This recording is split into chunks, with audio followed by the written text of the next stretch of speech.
Good morning, Africa. My name is Rorosang, also known as Chiamaka, and welcome to Good Morning Africa. Today, if you have a business or a project that you're running, then this is definitely the slot you need to be tuned into. And today, we're going to be talking about management and exploring monitoring and evaluation. And to help us unpack this is Dr. Chuks Eresia Eke, and he's basically going to be telling us exactly how the two differ and how they work together. Good day, sir. How are you? I'm very well, thank you. Thank you so much for joining. Chiamaka and Rory together. Yes, thank you for having me. Chiamaka to the rest of Africa. In South Africa, I'm Rory. Okay, we're in South Africa, so I'll call you Rory. We can go with Chiamaka because we're speaking to the whole of Africa. Excellent. Chiamaka, thanks for having me here. Thank you very much, Dr. Chuks. Now, you have a doctorate in business management. Tell us a little bit about what you do at the University of Pretoria and some of the involvements that you're a part of.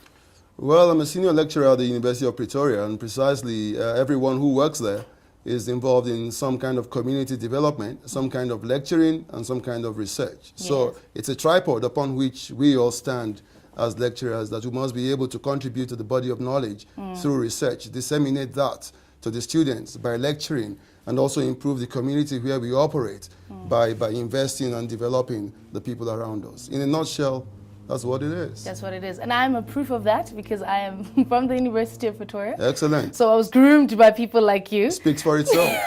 Thank you very much, sir. So today we're talking monitoring and evaluation approach. Is there a difference between monitoring and evaluation? I would like to suspect that because you use the conjunction word and in between the monitoring and the evaluation, that in itself is an indication that there is a difference. Yes. However, they may be complementary. You said to me now monitoring and evaluation. Monitoring describes an ongoing process of gathering information to track that we are making some kind of progress. Yeah. That's why there's an ing. You didn't say monitoring and evaluating. You said monitoring and evaluation. Yes. The ing is indicative of the fact that it is an ongoing and continuous process of gathering data to tell us where we are at any point in time. However, that may not be sufficient for making far-reaching management decisions. Okay. And this is why you turn to the notion of evaluation. And evaluation is an assessment of where we are at any point in time. I like to use examples to illustrate this because it resonates with the people better. The speedometer in your car is a monitoring device. For so long as you're driving that car, that speedometer continues to read. It is continuously reading. Monitoring. However, in order for you to establish whether you are over the speed limit or not, you undertake an evaluation.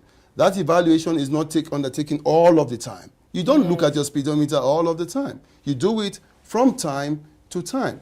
And therefore, evaluation is an episodic, a time-to-time evaluation or assessment of where we are at the moment to determine whether that's where we're supposed to be. Okay, awesome stuff. What is like earlier on you mentioned that they're complementary. What is the relationship between monitoring? If I have a business or I have a project, what's the relationship between monitoring and evaluating, or the evaluation process rather? Well, they are complementary in the sense that monitoring simply tracks progress but does not reveal the causality for where we are at the point in time. The basis for attribution cannot be seen through monitoring alone. And that's why you need to lean on to evaluation to determine why you're performing so well or performing so poorly, as it were. Monitoring generally generates only data that tells us where we are at any point in time. So we have to undertake some kind of assessment. The word evaluation, somewhere in that word is the word value. And evaluation means an assessment of the value of something. Yeah, whether it is a project, a program, a policy, or a business. From time to time, we will need to evaluate to see whether we are generating the results that we ought to be generating. Yes. Now, for anybody who has a business and has a project, obviously management, plays a huge part in the success or the failure of whatever they're undertaking. There's a concept called result-based management. What does that mean if you were to break it down for us? Well, results-based management is a management approach that focuses, as the name suggests, on results in order to improve accountability, because there is always an objective behind a business, a project, a program, a policy. The idea of results-based management is to put the focus on results. The reason is that in management, two notions are very important: the notion of efficiency and the notion of effectiveness. Efficiency is concerned with processes and whether resources have been well utilized or not.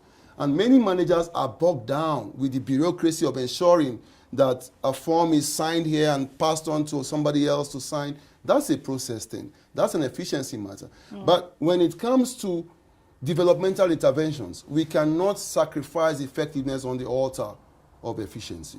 This is the whole point behind the results-based management approach, which therefore ensures that not only are we efficient, but we are effective. Effectiveness is about generating results. Yes. Effectiveness is about realizing those things as objectives that you wanted to realize in the first place. So results-based management is, in simple terms, an approach that is undertaken by businesses or companies or governments to ensure that results are indeed delivered through a transparent and participatory approach. Awesome stuff. And a lot of the times I think people who are in some sort of management get bombarded with terminologies and, you know, feel that it's too much for them to handle. And like you just beautifully put it for us, it's just basically understanding that results are important. What is a result chain? Is it the reaction in which, you know, how the results follow after each other, or how does it work? A results chain is a model. It is a model that presents a picture of very important elements in the process from where we begin up until where we end. That results chain has, basically speaking, 5 elements. For everything we need to do, we require inputs. That's your start point. Those inputs are consumed in the process of undertaking activities. That's your second element. These activities are supposed to generate an output which perhaps is a tangible manifestation of the work that you have done. Yes. Those outputs must create or generate an outcome, which will be the result from the enjoyment or from the usage or the selling of the products, as it were. For instance, for a business, if the products are not sold and profit is not made, there has been no outcome. The outcomes, however, if they continue to subsist in a particular scenario, should lead us to an impact. So when we say results chain in monitoring and evaluation, we're simply looking at the link between inputs, activities, outputs, outcomes, and ultimately impact. Awesome stuff. Now, for anybody who doesn't really understand the impact or the need of proper evaluation and proper monitoring, what can go wrong if these 2 elements are not placed properly in any business, in any, you know, adventure, in any project? Everything will go wrong. Everything will go wrong because, first of all, the start of a business is driven by a motive to realize a certain objective. Every government is situated in maybe a country, whatever the case may be, in order to achieve a particular objective.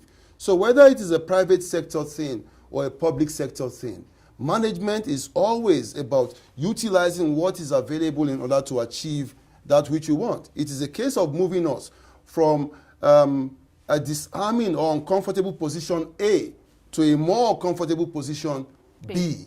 It is the program or the project or the policy that is the intervention, which is a bridge.